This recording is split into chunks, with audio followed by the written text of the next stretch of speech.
You left your 9 to 5 to start a photography business. People that are doing this thing, how many heads do they have? At some point, you get tired of where you are, getting paid 12 times in a year. And it was not enough. So there's this yearning in the heart to do more. Telling me there is more. Telling you there is more. There is more to me than just waiting for the end of the month to get paid. When there are a lot of bills that don't wait to the end of the month, you just have to, dig inside you to, get very uncomfortable to be able to take risks. When you are so uncomfortable, your mind starts opening up. Until you get uncomfortable, your mind would not open.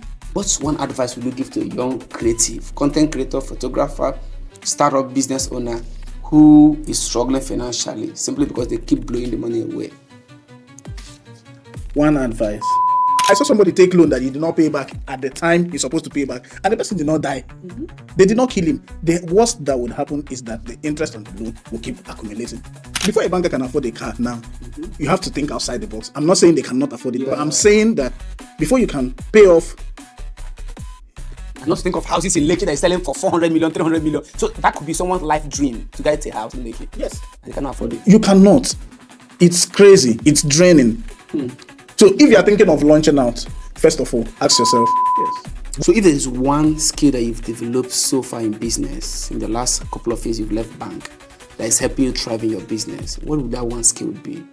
I would say it's from day one. I will start my business from day one. I will start putting out myself from day one. One of the mistakes we did in the past is that we did not come out from day one. The people out there are not better than us. The problem is that we were shy. We were shying away from the cameras. We were shying away. We wanted to be behind the scene. We wanted to be the unseen boss. And those things are not helping. People trust your face more than they trust your art. Yeah. They want to see you in the process of making it. They want to see you in the process of doing it. They want to see you putting it out. If I'm to start again, I will start photography. I'll not start 9 to 5. I'll start business. I'll start the business from scratch and I'll build it. There are points in your life where you want to take the next move, but you don't know what to do. You don't know how else to do it. Today's podcast is designed to help business owners, professionals who is doing 9 to 5. Who knows? I have something in me that I want to build, which is like my book, The Brand in You. You want to launch out, but you are scared, you are concerned. What if I leave this my 9 to 5? I never get another meaningful job in my life. Calm down. Today's podcast is designed for you. I have someone who has left 9 to 5, built photography business, and then he is jumping into other brands, other businesses, and you are going to learn a lot from this podcast. If there is one thing you're going to take out from this, risk mindset is what will save you from the 9 to 5. Welcome to the podcast, Bossman. Good to have you here. Thank you, Mr. Nis. Thank you for having me. All right, thank you so much. So, Bossman, let's talk about risk. You left your 9 to 5 to start a photography business. Why did you make that kind of move? I think that we are just inspired by people. Okay. If we see that people have done this and we ask ourselves, these people that are doing this thing, how many heads do they have? And at some point you get tired of where you are, getting paid 12 times in a year. And it was not enough. So there's this yearning in the heart to do more. Telling me there is more. Telling you there is more. There is more to me than just waiting for the end of the month to get paid when there are a lot of bills that don't wait to the end of the month. You just have to, dig inside you to, get very uncomfortable to be able to take risks. When you are so uncomfortable, I believe that is the time you just your mind starts opening up. Until you get uncomfortable, your mind would not open. So your mind opens up and you start seeing opportunities. You start seeing people do this thing. If this person can do this, I can do this. If this person can take this risk, and you've watched the person, even after the risk, the person did not die. I saw somebody take loan that he did not pay back at the time he's supposed to pay back, and the person did not die. They did not kill him. The worst that would happen is that the interest on the loan will keep accumulating. Yes. And at some point, you get a break that would clear off those things, Everything. and you move on. Yeah. And you find out that, I've just been worried for the wrong things. I've just been worried for the wrong reasons. I took some loans that, people imagine and they say, why are you doing this? people get scared on my behalf. Okay. Even the people that I'm collecting the loan from, will you be able to pay back? Okay. Yes, I'll pay back. In fact, I'll give you dates. Wow. And somehow, with that date in mind, once I give you the date, I say I'm paying back on the 28th. I go back and I tell myself I'm paying this loan on the 14th. So it gives me time to work on it to be able to pay back on or before your date. Wow. So, but somebody is doing that. I love what you say here, getting paid 12 times in a year. Whereas a business person can get paid 12 times in a day. 12 persons can buy from you today Yes, and pay you. Yes. So people are practically scared of launching out. So if I lose this my 9 to 5, what else will I fall back to? Talk to that person. The truth is that it is not easy to, launch out. Launching out is one of the most difficult things to do, because sometimes if you keep holding on something, that is my philosophy, that is my principle. If you keep holding on something so tight, there's no room to get another thing. So sometimes you need to, maybe what God is waiting for, I'm a church person, maybe what God is waiting for is for you to let go, so that he can place other things in your hand. Okay. And sometimes people will not even want to help you because they'll say, this one is a banker. Yeah. This is earning salary. Yes, now this one is a banker, he's working. Yeah. You're a banker, what is it? You don't need money. But for crying out loud, you are the person that needs the most money. Bankers are broke. Woo! Bankers are broke. But they're counting money every day. Counting which money? A banker that cannot repay a shortage, is that one a banker? You are counting other people's money and you get shortage. And you're waiting for your next salary so that you'll be able to pay back the loan, the shortage. Wow. I lived that kind of life and it was maddening. It was crazy. At some point my salary was less than 100k. True. Are you serious? And I had shortage of over 500k. That's 5 months going down. Yes. And you paid it in 5 months. You pay now. In fact, sometimes the bank asks you to, so that for appraisal purposes, you have to find a way to maybe take a loan to pay that. For appraisal purposes, if you report that you have shortage in the bank, it hits your appraisal and promotion is far away from you for that year. Wow. And it's crazy. Is that why they are tense when you are withdrawing money in bank? They just talk to you anyhow. Is it that these guys are tense all the time or what? The economy is changing right now. And the salaries are not going up. Okay. So if before a banker can afford a car now, you have to think outside the box. I'm not saying they cannot afford it, but I'm saying that before you can pay off. And not to think of houses in Lekki that is selling for 400 million, 300 million. So that could be someone's life dream to get a house in Lekki. Yes. And they cannot afford it. You cannot. It's crazy. It's draining.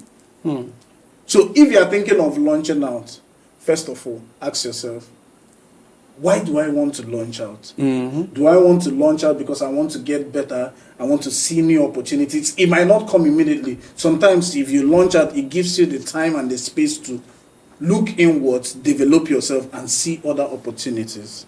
So tell me how it felt when you left the bank, but there was no money coming in the next month. What was the pressure like for you? It took 6 months before I made my first money after I left the bank. After you left 9 to 5, 6 months? After I left 9 to 5. It took me months of training. Months of staying without income. Spending from the ones you've saved. And before the 6 months, it finished. Okay. So you just have to, look inwards now. It took months of training. What were you learning in that training process? I was learning the business of photography. I knew the art. Okay. I knew everything about it. But I wanted the part of the business because skill is not enough. Yeah. There is a business part of it that distinguishes one from another.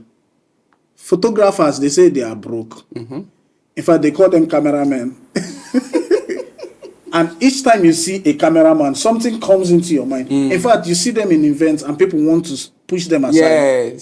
Yes. But you need a distinguishing thing. That is understanding the business. The business is what distinguishes you from another. Okay. The business is what helps you buy the equipment, what helps you take care of your family, what helps you pay children's school fee, what helps you get married, Because some of them what are helps you still build a house. okay. You see, photographer 40 years unmarried. I'm married. They're just talking about the art. This is the art. This is somebody that is skillful. This is somebody that knows the frequency separation, knows the color grading, knows everything, but is scared to get married because the art have not translated to business. Business. Beautiful. The part that pays the bill is the business of photography. The part that buys the car is the business of photography. The part that gets you married is the business of photography. If you don't understand the business of photography, you just do shoots, chop the money, come back again. Your camera will get missing. Things will spoil in your hand, and you cannot replace them. Yeah. For crying out loud, our equipments are expensive. So the business is what helps you that if one gets missing, if one gets bad, how fast can you replace it? If you cannot replace your camera 1 week after it has gotten missing, then there is problem. There is big problem. You are missing the part of the business. The business is what forms the art of photography. Massive, massive. Okay, there's something I've learned so far from you, having worked with you in the past and then observe you. You have this keen attention to customer relations. Like you've built customer relationship. I see you talk to them. The mannerism at which, if somebody enters your office, hardly would that person leave without spending money with you. Would you say it's your bank that taught you this, or is it a personal skill that you've developed? You know that one of the greatest lessons I've learned was from the bank. Okay. The bank do not play with customer service. In fact, sometimes there are people they call the mystery shoppers in the bank. They send them wearing cameras and all of that. They come to you and you must smile, you must attend to them. They come to you in the most annoying way. So you have to learn how to manage them. If not, you're going to lose your job. So one of the things I took away from the bank is the fact that customers are king. They are the ones that pay the bill. So you have to learn how to manage your customers. You treat your customers like egg. Nobody should come into your office and leave without closing a business. Some people come and they say, your price is too high. The reason they are saying your price is too high is because most of them do not understand the value of the services that you are rendering. So you don't bring the money part first, you bring the value you are rendering. Okay. What am I offering you? What is the difference between what I'm giving you and the other photographer? So if they understand it, they understand your delivery, your turnaround time, that is your delivery time, they understand all of these things. That is what helps you, even after you've delivered, they come back. You get to have them back from time to time. They keep coming back, they keep referring people because of your customer service, your relationship with them. So you left bank work, your 9 to 5, to do photography. But right now, AI is posing a threat to photographers. Like it's going to probably replace them in the next 10 years or so. Does that scare you? And what if somebody is also thinking of that? You see, if I had left my work, I would have lost in the next move. Does that scare you? And what do you have to tell somebody who is wondering, what if I make that move and at the end of the day, lost my job, lost my new business? If you don't grow, AI will collect your job. If you don't grow. If you don't grow.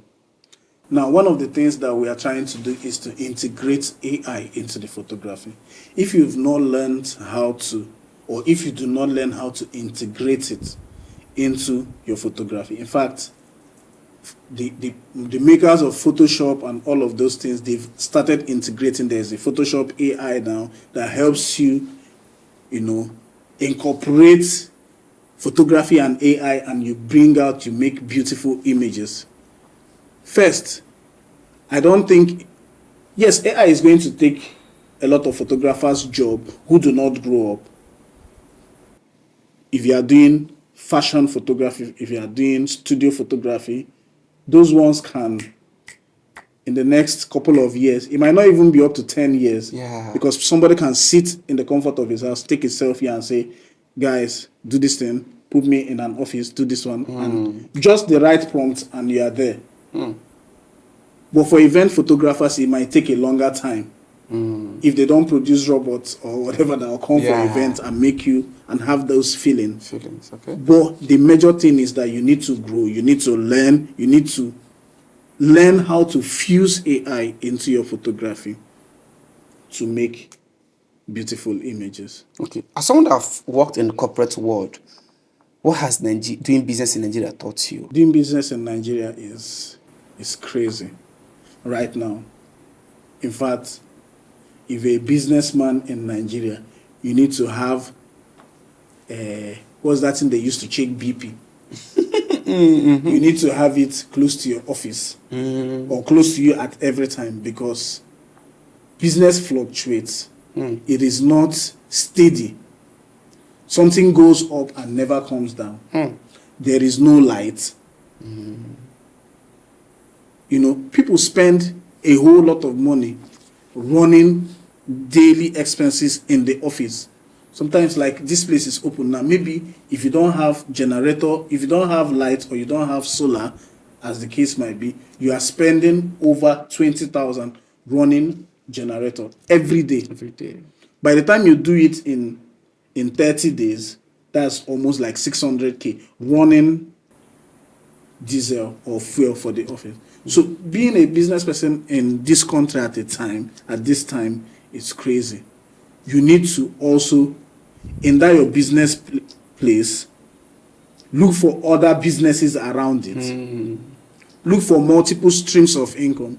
Like what I do, I have a business in my business that pays the rent. So that I'm sure that this one now, whatever happens, this one pays the rent, this one runs the office, this one, so that every other thing that is happening around is for other things. So that I don't go and borrow money from somewhere and I'm paying for my office space or I'm paying for my day-to-day running of the office. So if you are doing a business in Nigeria, you need to look for multiple streams of income. You need to market your business very well. Very important. Very important. You need to put yourself out. You know, I like to talk to my people in the office as if we are selling provision store. We have a provision store that the provision store owner comes every morning, cleans up and puts milk, Milo, everything in the shelf every day. You don't say, I've posted this one yesterday, so I'm not going to post Milo today. They keep displaying it. They keep displaying it. You will get tired of it. If you come back, you are sure that if I go to that shop, I will see milk on the shelf. Yes. So people need to come to your page and they are sure that today, if you finish posting all the work in your phone, in your laptop, start again. Post them 10 times. Don't get tired of it. I love that. That is the strategy. You have to, if you've not gotten people are annoyed with your post, they wake up every day and they see you. You have not started. Oh, come on. That is how to put yourself in the minds of people. So that when they are thinking about the photographer, they know that there's a photographer that posts every day. There is this person that is selling shawarma that is posting every day. There's this tailor that posts every day. So that as soon as they want to make clothes for their children, there's a fashion designer. Anytime they want to snap picture, the reason people forget you, even though you are, do you know that my brother, my cousin wants to do a wedding and they don't call me at a time?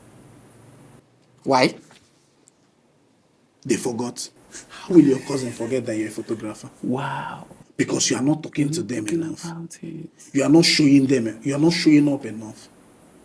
So every morning when you wake up, post. Every morning. You can post 3 times. You can post 4 times. Forget algorithm. Forget algorithm. Forget algorithm. Just post. Just post. Don't get tired. That is my own advice. Post. Don't get tired. Don't say these pictures are not looking very nice. Yeah. It's not about you. It's about the customer. There is a picture I took of one of my clients, Ugoma Arisa. Is my friend. If I look at that picture today, I say, when did I take this picture? Okay. It's not fine. Okay. But that was the same picture the sister saw and said, whoever took this picture is going to shoot my wedding. How did she see it? Because I kept posting it. As bad as it was looking, I was posting it. There are people that would like your work no matter how it looks. Everybody have their clients. Everybody have their niche. Some people do not like very edited pictures because that is what a lot of photographers are looking for. Some people just like their pictures simple And natural. and they come to you. So don't get tired. As I'm talking to you now, post. Post it. I love that. So I love the fact that you talked about consistency in putting yourself out there, even when you don't feel like, because that's what I preached today. I made that mistake in the past and it hurts me a lot. Talk to us about this thing. If you were to start all over again today in Nigeria, would you start with 9 to 5 or would you start with photography straight from day one? I'll start with photography from day one. Okay. I will start with learning photography. I will start with learning the business of photography. The time I will use for 9 to 5, I will use it for study. I will use it to learn, understand it very well. Because this is my own. If I go to my office every day 9 to 5, have you thought about it? If you go to your office every day 9 to 5, that your business. If you like, be a carousel. If you like, be bonds. If you show up every day 9 to 5 for 4 years, people will not recognize that your business. So if I'm to start again, I will start with my business. From day one. I will start my business from day one. I will start putting out myself from day one. One of the mistakes we did in the past is that we did not come out from day one. The people out there are not better than us. The problem is that we were shy. We were shying away from the cameras. We were shying away. We wanted to be behind the scene. We wanted to be the unseen boss. And those things are not helping. People trust your face more than they trust your art. Yeah. They want to see you in the process of making it. They want to see you in the process of doing it. They want to see you putting it out. If I'm to start again, I will start photography. I will not start 9 to 5. I'll start business. I'll start the business from scratch and I'll build it. I'll give it the time as though I'm working in a bank. Okay. I will show up on Saturday to check the ATM. I will show up on Sunday to check the ATM. I'm not going to close. The owners of the bank, they don't close. They start working from 5 p.m. when you say you've closed. So even while others are resting. Even when others are resting, business people don't rest. When you are sleeping, you are dreaming of the next client. You are dreaming of the next business to close. People call me by 2 a.m. because of time zone. Will I say I'm sleeping? No way. No. Time zone is call me anytime you have business for me. So talk to me about balancing. People say, at this point, I need to balance my family. You have children right now. You have wife. All of those balancing your life. How do you handle that aspect? Well, I try to create time for family especially. Family is very important because sometimes you chase the money and you lose the emotional connection with your children. Okay. Even though what you are doing is for them, they will not understand.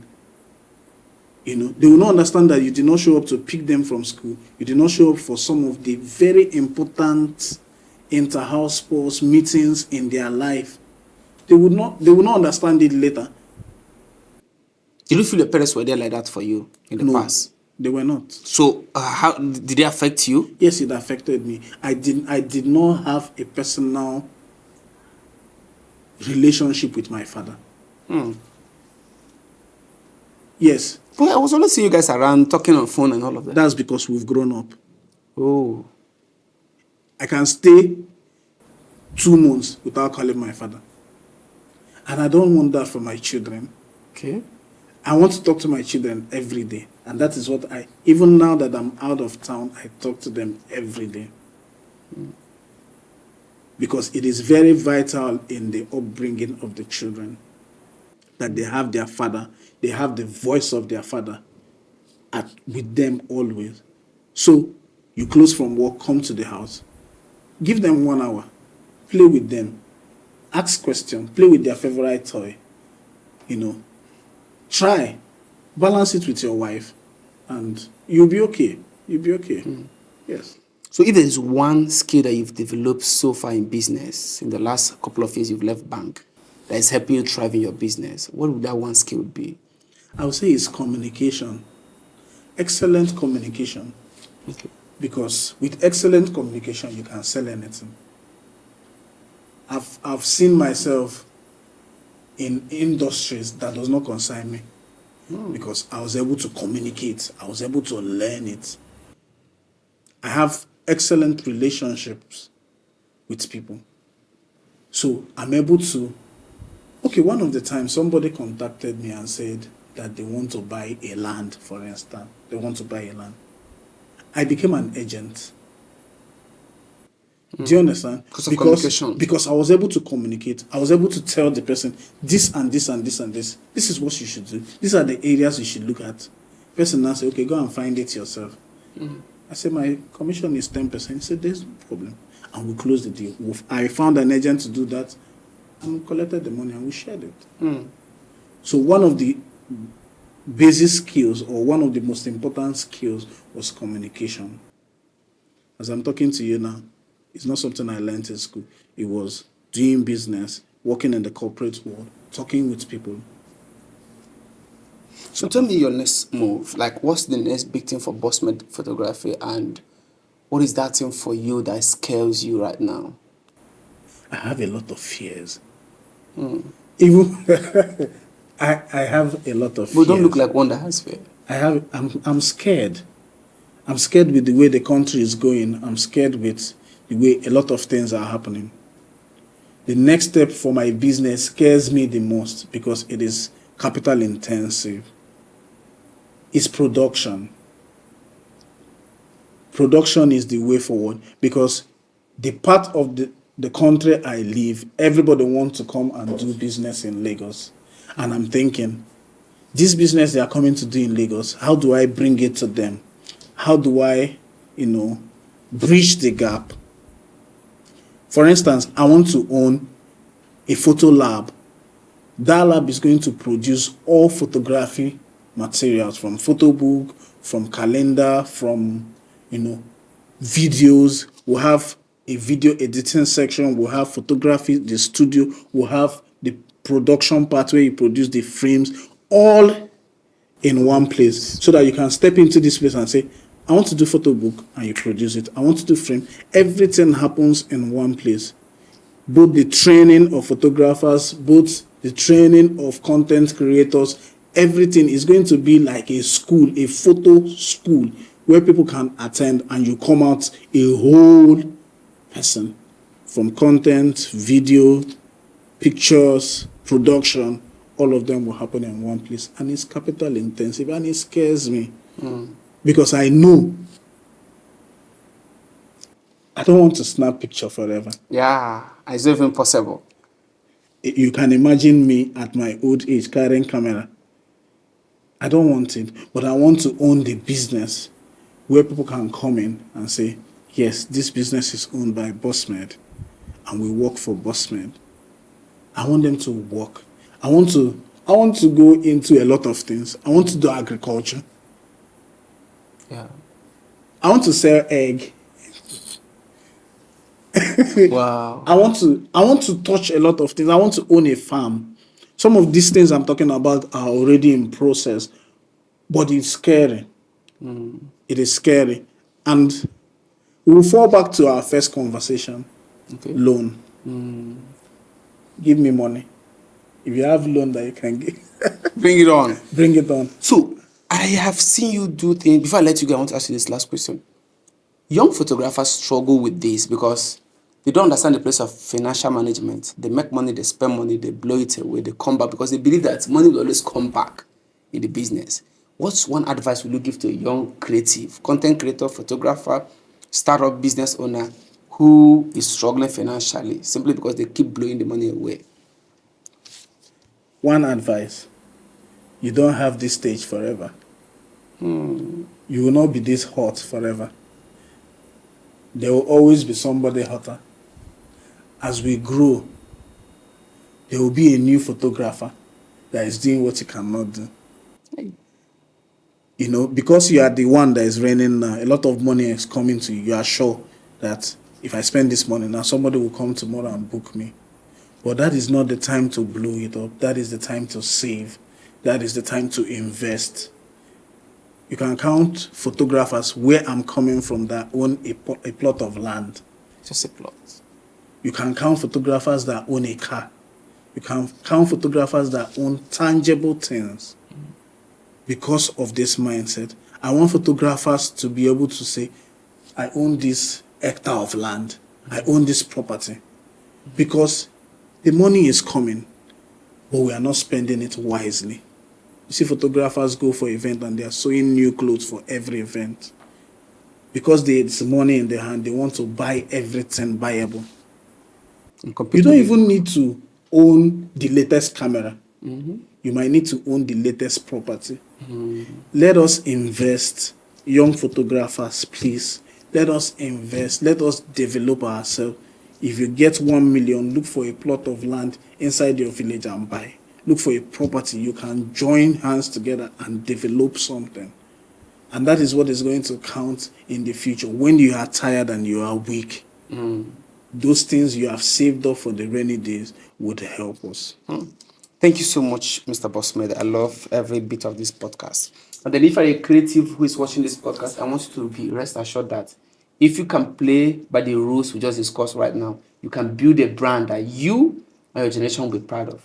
Don't forget to subscribe, like, and share this video. And don't think if you watch this podcast for once that you've gotten everything. No, you have to play it back, play it once, twice, 3 times a week, just to put yourself in that mood.